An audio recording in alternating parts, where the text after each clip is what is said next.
xibaar yu wér te wóor ca tàng ba abonnez-vous pour ngeen di mën di jot suñuy vidéo. dal leen ak jàmm seen chaîne bi di Buzz 221 HD kii di maître Juan Branco bokk ci pôlu avocat wu président Ousmane Sonko yi yëkkati na ay ŋàññ daal di koy jëmale ci premier ministre bii di Ousmane Sonko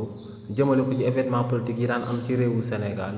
ci mars 2021 daal di jeexee ci juin 2023. si li ni mel kii di maître Juan Branco ne lu leer ba am moom mooy que ne mënut a comprendre tekki tekkaaral bi nga xam ne premier ministre bii di Ousmane Sonko am na ko jëmale ko ci événement politique yi ngi di daan am ci réewu Sénégal te li ni mel sababoon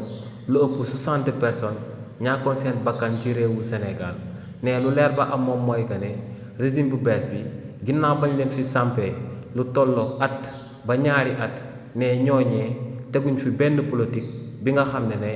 daal dinay définir que ne léegi impunité ci réewu Sénégal dañ ko faa nama daal di jëlee ne lu leer ba am moom mooy que ne procureur de la République bu nekk réewu Sénégal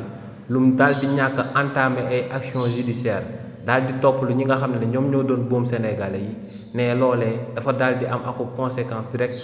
jëmale ko ci plainte yi nga xam ne moom dugaloon na ko ci cour pénale internationale bii di CPI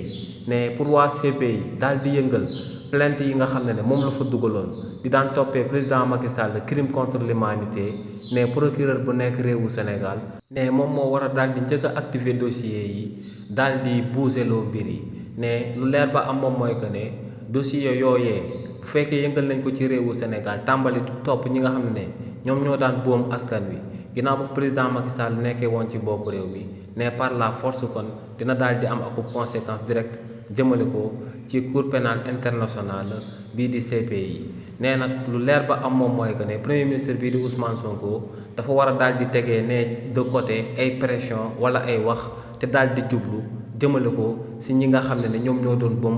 askanu réewu Sénégal ginnaaw ba président Macky Sall nekkee woon ci bopp réew mi. xibaar yu wér te wóor ca tàng ba abonnez-vous pour ngeen di mën di jot suñuy vidéo.